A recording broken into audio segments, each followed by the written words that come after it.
kali ini di sudut pandang Ekora NTT kita kedatangan tamu yang istimewa, Bapak Yohanes Emil Satriawan atau yang lebih diakrab Bapak Jemi Sadipun. Beliau adalah Kepala Dinas Pertanian Kabupaten Sika. Pak Kadis, apa kabar? Kabar baik-baik saja, masih sehat. Terima kasih sudah meluangkan waktu datang di sudut pandang Ekora NTT. Sekarang di Kabupaten Sika lagi marak-maraknya kita terserang virus ASF atau orang bilang demam babi. Di banyak media, terlebih media lokal, media nasional, teman-teman jurnalis kita banyak memberitakan informasi soal kejadian dari virus ASF atau demam babi yang saat ini sedang melanda Kabupaten Sika. Kita bersama dengan Pak Kadis dan kita pengen menggali banyak hal berkaitan dengan ini. Pak Kadis, ini berkaitan dengan demam babi ini, kali ini muncul lagi di Kabupaten Sika. Dan data terbaru yang Pak Kadis informasikan kemarin itu ada sekitar 356 ekor. Apakah ada data terbaru lagi Pak Kadis? Kalau update data ASF ini, dia per hari itu meningkat terus. Bahkan sampai dengan kemarin, ini data yang terlapor nih, itu sudah 366 ekor. Ini yang terlapor. Ya, sementara kita melihat sendiri terkadang ada yang dengan sengaja ketika babinya mati dibuang di jalan-jalan atau di kali. Itu saya pernah kirimkan visualnya. Itu kita saksikan. Nah, kalau yang seperti ini, maka dia akan terus bertambah. Karena penyebaran virus ASF ini atau demam babi Afrika ini, flu babi Afrika, dia ini medianya itu banyak. Kita coba flashback lagi ya, kalau penyakit COVID kemarin, ini pola penyebarannya sama. Dia bisa lewat angin, bisa lewat serangga, atau bisa lewat juga kalau kita bersentuhan dengan babi yang sudah sakit, ataukah kita bersentuhan dengan peternak yang babinya sakit. Jadi contoh misalnya kalau Bapak punya babi terkena virus ASF, Bapak juga ada mungkin karena saya mau bertemu Bapak secara tiba-tiba, Bapak sudah melupakan bahwa harus mencuci, artinya mandi, ganti pakaian. Saya datang langsung kita berjabatan tangan. Ketika saya pulang, mau kasih makan ternak babi yang ada di rumah saya. Nah di situ itu medianya sudah ada. Nah, itu pasti dia langsung kena itu. Oke, Pak, di sini berkaitan dengan demam babi atau flu babi tadi. Kalau kita di Kabupaten Sika ini apakah penyebarannya itu hanya dari kita atau juga ada kabupaten tetangga yang ikut menyumbang, misalnya Papa Lele yang menjual ke sini atau gitu? Baik, kalau penyebaran itu artinya selain beberapa media tadi, maka itu juga lewat kita manusia ini, yang seperti dikatakan bahwa Papa Lele atau Mama Lele ini, mereka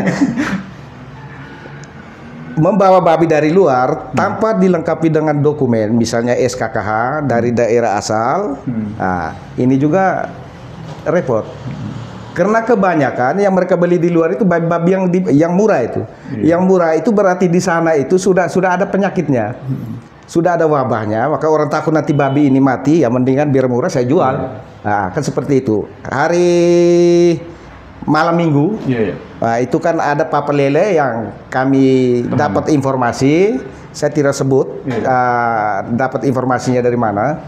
Saya langsung berkoordinasi dengan pihak Polres Sika dan juga Polsek. Ada beberapa Polsek yang checkpointnya itu pasti nanti di wilayah hukumnya mereka. Itu saya koordinasi dengan Kapolsek Paga, Kapolsek Nita, juga dengan Pospol Magepanda di NDT ini. Nah, jadi di dua pintu ini dijaga. Ada tim saya bagi, ada yang menjaga di Paga, di Polsek Paga, lalu ada juga yang menjaga di NDT.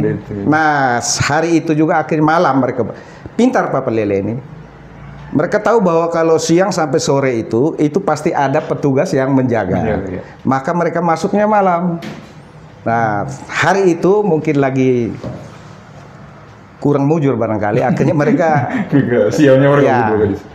ditahan di sana di Kodisoro, digiring bawa ke Pospol NDT. Di sana sampai dan mereka buat pernyataan. Jadi babinya ini harus dikarantina. Ya. Kalau kita mau putuskan mata rantai ini, ya harus dikarantina. Karantinanya 14 hari di bawah pengawasan petugas kami. Itu ada medik veteriner dan paramedik veteriner. Dan kemarin ketika dokter hewan dengan ada 2 lagi staf menuju ke lokasi karantina itu, di sana ya sempat juga mereka berdiskusi, omong satu hal yang mereka takutkan itu kalau pasar babi ini ditutup. Kalau boleh tahu lokasi karantina yang waktu itu ditanya? Kalau lokasi karantinanya itu di Desa Pogon, Kecamatan Waigete. Kemarin juga saya koordinasi dengan Pak Kapolsek Waigete, akhirnya ditugaskan 1 anggotanya untuk mendampingi teman-teman yang turun ke lokasi karantina. Apakah di sini kan kita lihat untuk urusan ASF ini saya lihat gerak cepat sekali ke lapangan. Apakah karena stafnya kurang dan Pak Kadis harus ikut terlibat atau bagaimana? Apakah ada kendala ketika staf sendiri turun ke lapangan dan harus Pak Kadis turun? Jadi baik. Sebenarnya staf sendiri juga bisa, ya. Tetapi ketika di lapangan mereka ini terkendala kayak kemarin. Turun sosialisasi di Pasar Nita. Itu malah petugas kami ini ya dengan yang menjual babi ini malah sempat adu argumentasi. Ketika saya diinformasikan saya langsung turun sendiri. Nah, turun sendiri dan saya menyampaikan itu. Barang ini soal bagaimana kita memberi pemahaman. Memang teman-teman secara teknis ilmiah luar biasa karena memang itu basicnya mereka.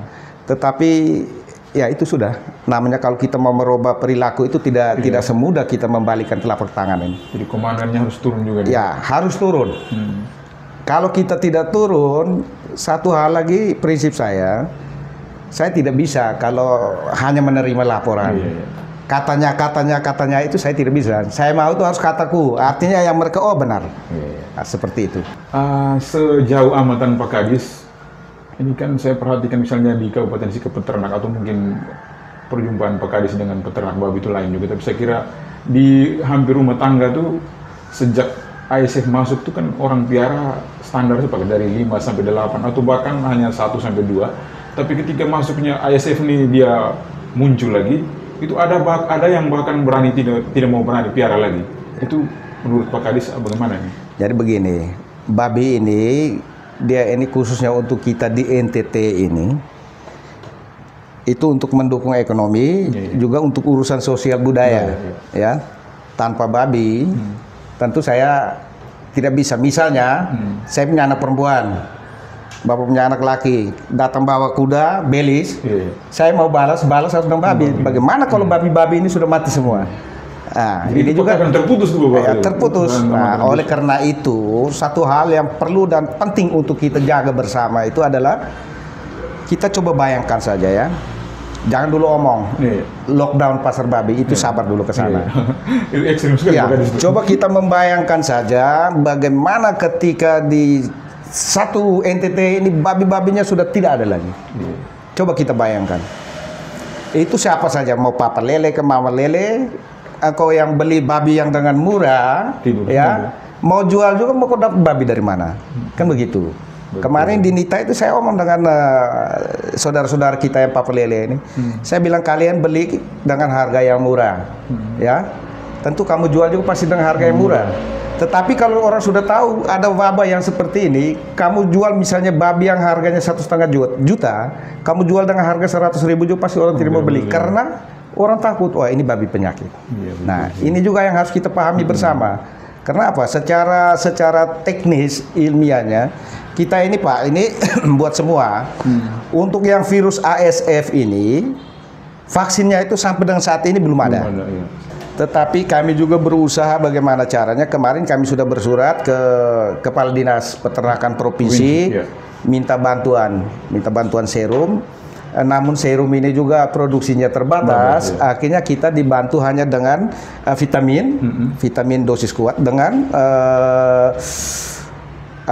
untuk desinfektan ini. Nah, itu desinfektannya sudah, vitaminnya juga mungkin besok mungkin sudah masuk. Oh, itu salah satu bagian dari langkah dari Dinas Pertanian. Iya, itu salah satu upaya, artinya karena kalau menurut saya ya, obat yang paling mujarab itu hanya dengan menjaga biosecurity. Biosecurity secara ketat. Pak Kadis mungkin bisa jelaskan lebih soal biosecurity. Ya, biosecurity ini kan begini. Kita harus menjaga supaya kandang kita itu harus tetap bersih. Lalu misalnya ada limbah dari makanan yang asal dari daging babi, itu sebaiknya dikubur saja. Lalu kita yang sudah pernah misalnya sementara makan, lalu ini harus cuci tangan bersih-bersih, baru kita kasih makan di ternak babi yang kita pelihara itu. Ini salah satu contoh dari biosecurity. Kemudian soal lalu lintas ini juga, ya kalau lalu lintas ini juga kalau kita tidak tertib, ini sama dengan kita tidak menjaga biosecurity ini. Ada hal yang menarik juga nih Pak Kadis, ada semacam komentar warga juga, misalnya mereka bilang di beberapa wilayah, saya tidak tahu apakah di kabupaten juga hal yang sama juga. Misalnya mereka bilang, woi kami punya babi yang terkena ASF ini justru babi bantuan dari pemerintah nih. Itu mungkin respon Pak Kadis bagaimana tuh Pak Kadis? Tidak, kalau itu pun juga ya terlalu dini kalau orang menilai seperti itu. Bantuan dari pemerintah, misalnya kalau lewat dari dana desa ini, nah kalau dari pihak desa, perangkat desa ini, kalau tidak berkoordinasi dengan kami di dinas teknis, dinas pertanian, itu mulai dari penyusunan RAP, kemudian dengan nanti babi. Nah babi ini ketika didatangkan itu oleh pihak penyedia, ini harus dikarantina dulu, tidak bisa datang langsung kita bagi. Karantina itu maksudnya kita mau lihat perkembangannya. Sambil kita ambil sampel darahnya untuk diuji di laboratorium veteriner. Kan dinas pertanian itu punya ada itu. Kalau di Kabupaten Sika sendiri? Kabupaten Sika untuk ini alat ini namanya alat LAM. Nah, ini bantuan dari pemerintah Australia untuk pemerintah provinsi NTT. Nah, di satu NTT ini daratan Sumba itu ada hanya di Sumba Timur.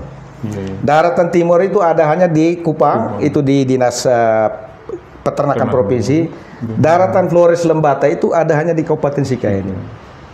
Dan itu kalau kita yang di daratan Flores Lembata kalau tidak manfaatkan ini ya rugi sendiri. Terus ada yang menarik tadi Pak Kadis sempat sentuh soal kecemasan. Misalnya kalau tidak ada babi lagi bagaimana? Saya kira bukan hanya aspek ekonomi tapi soal aspek sosial budaya nih Pak Kadis. Nah supaya kita jangan cemas ini, itu harus dijaga tadi. Paling utama itu perilaku. Perilaku kita ini terlepas dia itu peternak atau pedagang atau pembeli, itu sudah sejak kena, itu sudah ada instruksi bupatinya. Instruksi bupati itu jelas, itu ada berapa poin itu ada semua di dalam.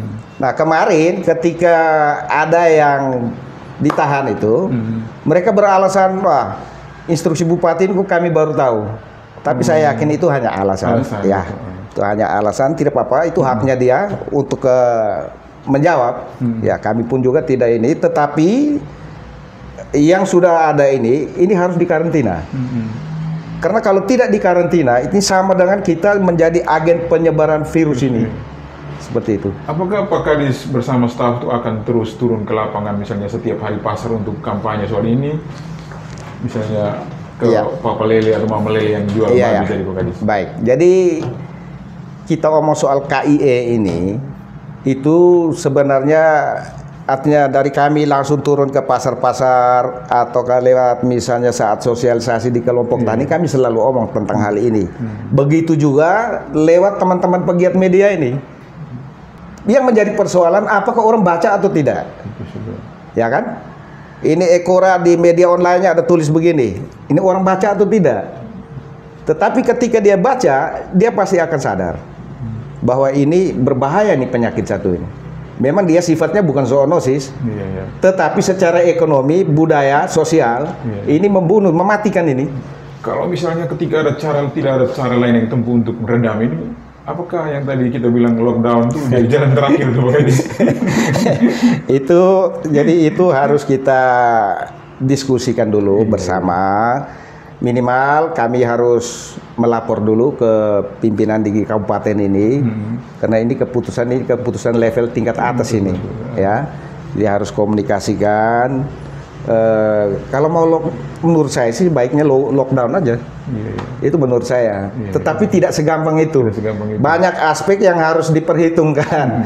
Iya. Karena bisa juga nanti orang mempolitisir lagi nanti. Betul. Karena kalau misalnya Pak Kadis kita coba lihat soal referensi misalnya sejak kapan itu ASF ini masuk atau muncul pertama kali, saya kira kalau di beberapa referensi menyebutnya bahwa ASF ASEAN Afrika Swine Fever atau demam babi itu pertama kali muncul di Kenya, Afrika. Itu di tahun 1921, kemudian sekitar tahun 1090-an itu mulai menyebar ke Eropa.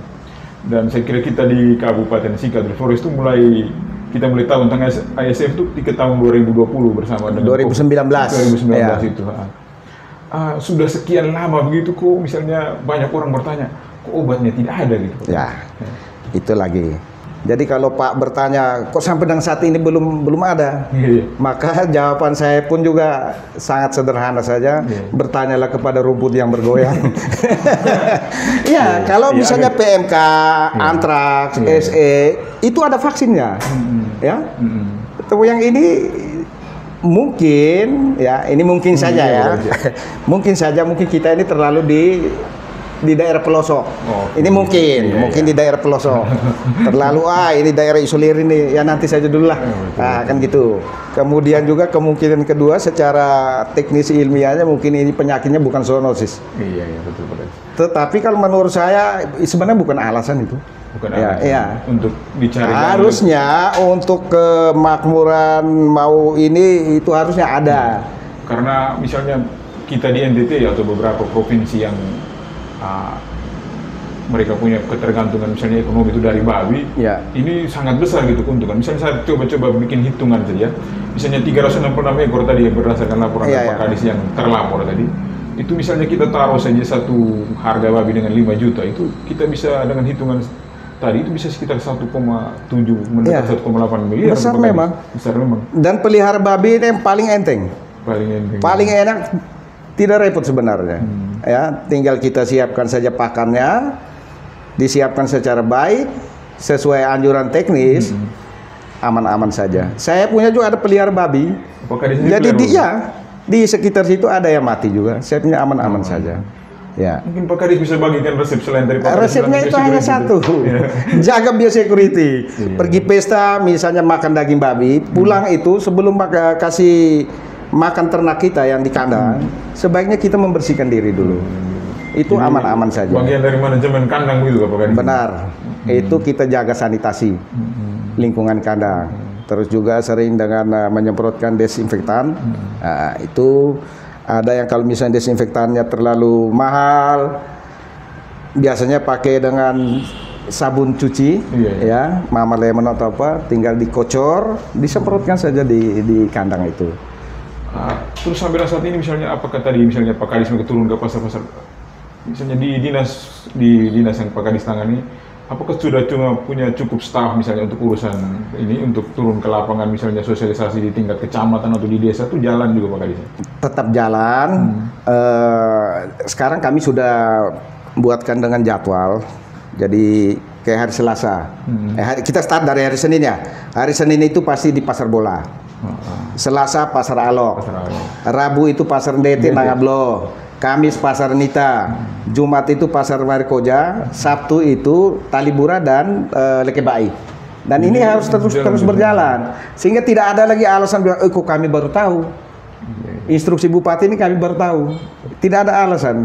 Ketika dia mulai muncul dan banyak babi terserang lagi itu, apakah sebelumnya tuh misalnya tahun lalu saya kira cukup masih Pak Kadis dalam perjalanan, apakah itu jalan terus atau misalnya sempat? Tetap berjalan. Instruksi Bupati ini kan sudah dari tahun berapa? 2024 kalau saya tidak salah, bulan Mei itu. Ya, tetap berjalan. Dan satu hal, pasti ada pertanyaan. Kok kenapa kalau di musim hujan virus ini selalu muncul? Betul. Ini harus diingat. Bisa dijelaskan ya? Ya, ini harus diingat. Yang namanya virus, dia ini mau sampai kapan saja dia tetap ada. Apalagi kalau kita kuburnya juga tidak dalam, lalu sebelum dikubur itu tidak dibakar, maka dia akan, kenapa? Bangkai babi misalnya, kita kuburkan. Kubur, kalau musim panas sih ya, dia diam-diam aja di dalam. Ya, tapi kalau musim hujan, maka larva-larvanya itu dia akan berubah menjadi lalat dan segalanya. Itu yang muncul dari tanah ini yang menyebarkan itu. Seperti itu. Ada pernyataan bahwa berkaitan dengan ASF ini sepenuhnya menjadi tanggung jawab Dinas Pertanian. Apakah Pak Kadis begini? setuju dengan pernyataan itu? Saya tidak sependapat, ya. Karena apa? Secara teknis iya. Tetapi kalau secara kenyataan kasih penilaian itu yang objektif lah, ya kan? Masa Pak punya babi mati kami yang salah. Sementara sudah kami lakukan KIE dengan segala macam itu lewat media apa saja sudah. Pak punya babi mati, oh itu Dinas Pertanian kok masih bodoh. Nah, maka itu yang tadi saya katakan, bertanyalah kepada rumput yang bergoyang, kenapa dia mati. Nah itu. Apakah saya kira sahabat Ekora NTT yang melihat atau menonton sudut pandang ini butuh semacam pencerahan atau apa lebih jelas dari Pak Kadis? Kayaknya harus bagaimana nih? Terlebih kita di Kabupaten Sika, kita di Maumere ini omong soal babi ini jadi, penting sekali Pak Kadis. Baik. Jadi ini ya terima kasih banyak ya Ekora NTT sudah mengundang kami. Ini juga bagian dari kita melakukan KIE ini. Oleh karena itu saya ucapkan banyak terima kasih buat Ekora NTT juga dengan teman-teman pegiat media lainnya. Karena secara tidak langsung teman-teman sekalian ini sudah membantu kami untuk menyebarluaskan KIE ini. Sehingga yang kemarin ada pernyataan, kok instruksi Bupati kami kok baru tahu. Ini antara dua. Kau tipu saya atau saya tipu kau. Iya kan? Jadi jadilah manusia yang punya budi pekerti, yang punya moral yang baik lah. Ingat, jangan hanya supaya kita dapat untung, lalu orang lain harus kita korbankan. Ini juga tidak baik. Ini dalam tanda kutip bukan masyarakat kita boleh disambut, katakan masih cukup sedikit. Iya. Kepala batu nih pakai urusan ASF. Ini akibat dari kita terlalu malas tahu itu, terlalu apatis dengan penyakit ini, maka terjadilah ini. Seperti itu.